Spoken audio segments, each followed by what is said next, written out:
Kila vizingiti vinakatika, kila hukumu inaondolewa, kila madhabahu zinakatika, kila mashara yanakatika. Yesu akufungue, Yesu akuweke huru, Yesu akukomboe.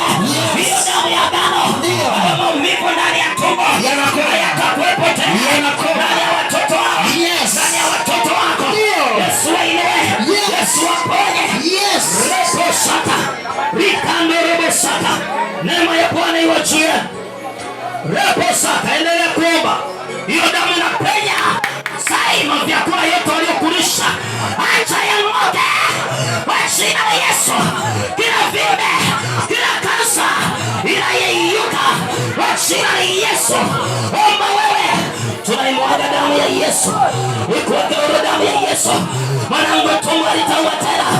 Yesu anakusafisha. Weka imani kwenye hiyo damu. Hiyo damu ipite mpaka kwenye kitobo, ipite mpaka kwenye kizazi. Sai watoto wako, nyumba yako, familia yako, repo saba hawataibiwa. Wewe achia mara moja. Rabababa rikondo robo saba. Yesu, Yesu, Yesu, Yesu. Bwana kukomboe, Bwana kukomboe, Bwana kukomboe. Sai watu wanawekwa huru, sai watu wanawekwa huru, watu wanakombolewa. Uzao wako ukakombolewa.